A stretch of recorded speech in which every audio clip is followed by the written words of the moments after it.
Hidden deep in the rugged hills of St. Elizabeth lies a community unlike anywhere else in Jamaica, Accompong. A place built on courage, resistance, and the unbroken spirit of a people who refuse to be conquered. Let's talk about the Maroons of Jamaica. Hi, welcome to our YouTube channel. Don't forget to subscribe and follow us. The story of the Accompong Maroons. Hidden deep in the rugged hills of St. Elizabeth lies a community unlike anywhere else in Jamaica, Accompong. A place built on courage, resistance, and the unbroken spirit of a people who refuse to be conquered. Who are the Maroons? The Maroons were Africans who escaped from plantations during slavery and fought for their freedom. Using the natural fortress of the Cockpit Country, they launched guerrilla attacks that shook the British Empire. Accompong was named after Captain Accompong, one of the great leaders of this resistance, brother to the legendary Cudjoe, who helped lead the charge toward independence. The 1738 Treaty. In 1738, after decades of fierce fighting, the British did something they rarely did, they surrendered. The Maroons signed a peace treaty granting them autonomy, land rights, and freedom, long before slavery ended for the rest of the Caribbean. This treaty is still celebrated in Accompong every year, and it remains one of Jamaica's most powerful stories of victory. A culture that survived. Accompong is more than history, it's living culture. The people preserve African traditions like Cromanti language, ancestral rituals, herbal medicine, and spiritual drumming that has echoed through generations. Their music, their stories, their bond with the land, all remind us that heritage is a treasure worth protecting. January 6th celebration. Every January 6th, the village bursts into a celebration of life and pride. Thousands gather for the Accompong Maroon Festival, honoring the birthday of Cudjoe and the signing of the treaty. It's a mix of ceremony, culture, food, dance, and deep spiritual reflection. A moment when the past and present meet. Modern issues and guardians of the land. Today, the Maroons remain protectors of the Cockpit Country, one of Jamaica's most important ecological zones. They continue to raise concerns about land rights, mining, and sovereignty. Their mission has always been the same: protect the land, protect the people, protect the culture. Accompong stands as a symbol of strength, unity, and resilience. A reminder that Jamaica's history is not just written in books, it lives in the people who continue to carry it forward. When Chief Currie was elected chief of the Accompong Maroons in early 2021, he adopted language underscoring a strong sense of identity and self-rule, referring to the community as the state of Accompong. But for Holness, that idea is a direct challenge to the concept of Jamaica as a single, unified sovereign state. In January 2022, he declared emphatically that, not 1 inch of Jamaica will come under any other sovereign authority, rejecting claims that the Maroons can have parallel sovereignty. This fundamental disagreement, about what sovereignty in Jamaica means, has, predictably, deep consequences for politics, law, identity, land use, and development. A breakdown in dialogue, meetings, exclusion, and legal battles. In January 2022, PM Holness met with several Maroon colonels, but excluded Chief Currie of Accompong. Currie responded with public frustration. He said the meeting was scheduled under the premise of a unified conversation about Maroon rights, yet was held without the leader of the community most central to the discussions.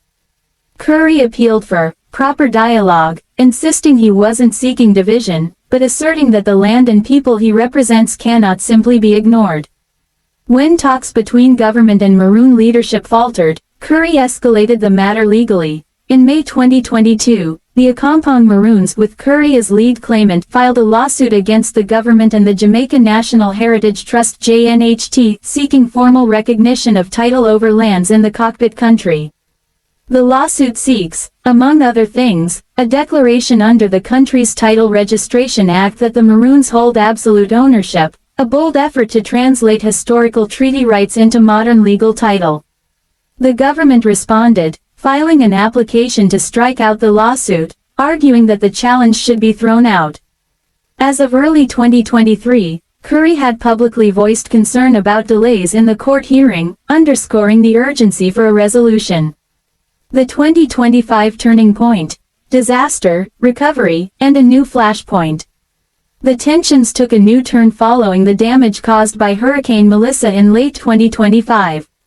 Around 80% of the roughly 260 homes in Accompong were damaged, prompting a government offer to send engineers from the Jamaica Defense Force (JDF) to assist with rebuilding. While Prime Minister Holness presented this as humanitarian support, Chief Currie and the Maroon Council rejected the offer, citing cultural protocols, treaty rights, and fears that a military presence even for rebuilding could trigger emotional trauma among residents, especially elders, women and children.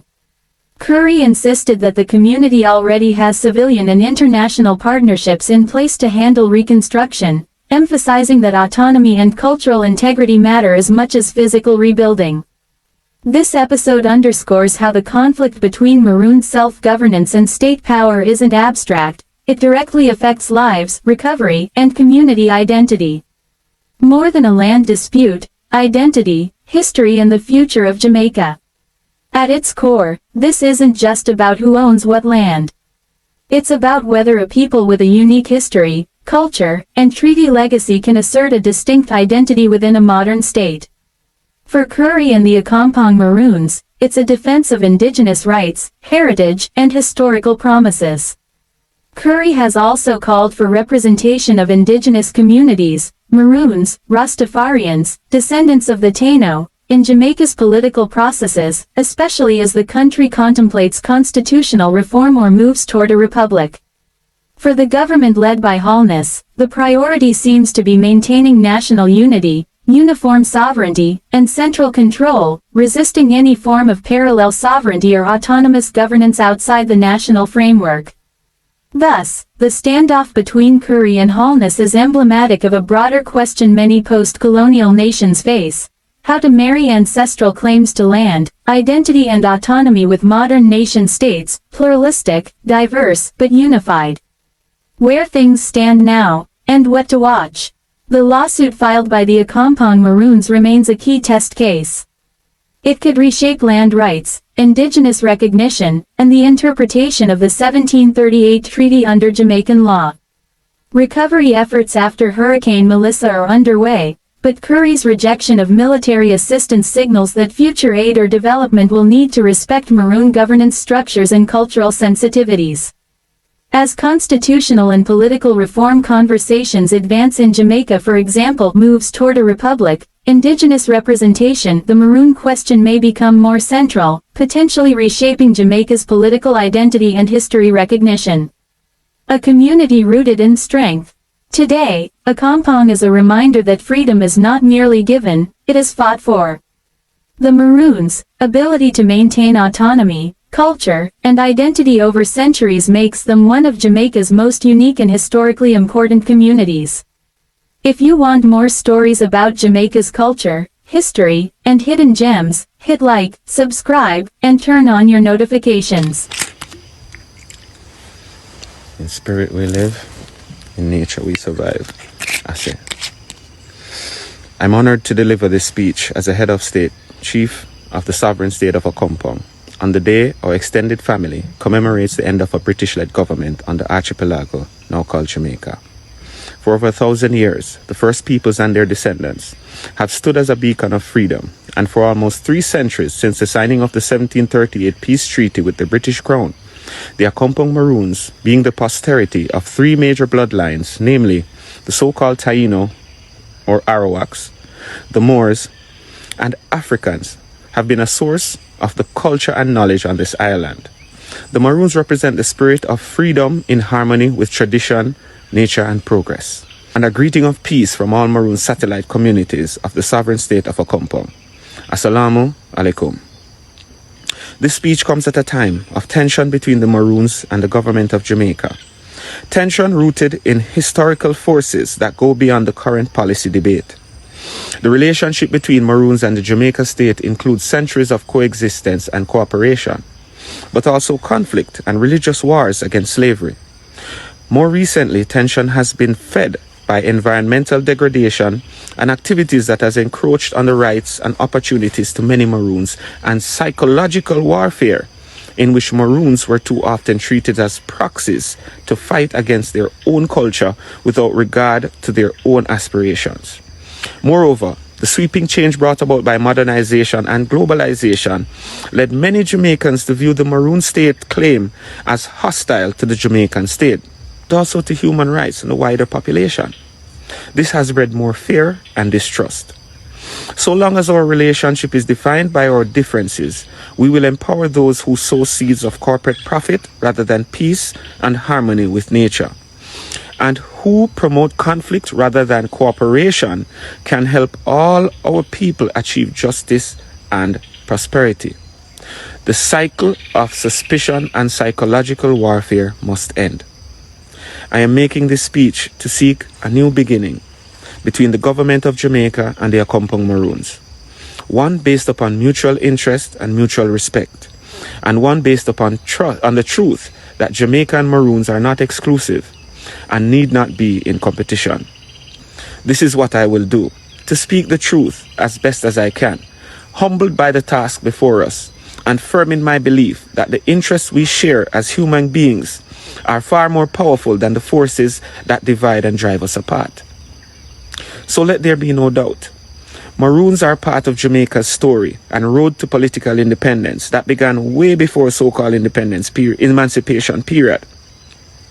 And I believe that Jamaica holds within her the truth that regardless of race, religion, or station in life, all of us share common aspirations, which is expressed in both the mottos of Jamaica, which says out of many one people, and the Maroon motto, which says Kinda, meaning one family. Therefore, as a unified people, the aspirations are to live in peace and security, to get an education, and to work with dignity, to love our families, our communities, and our God. These things we share. This is the hope of all humanity. I ask the Jamaica government on its 60th birthday to remember its great-grandmother, the Maroon Nation, that for over 300 years has defended the island to this day, in order for this Diamond Jubilee to have manifested without a colonial secretary of the Jamaican state. I trust the Accompong Maroons will never be forgotten or left out again from dialogue with the Jamaican state, and we wish to take this opportunity to extend reciprocal olive branch of communication based upon the recent interaction and verbal assurances of unity from the Honorable Prime Minister Andrew Holness to members of the Accompong government and culture group during an event in Black River.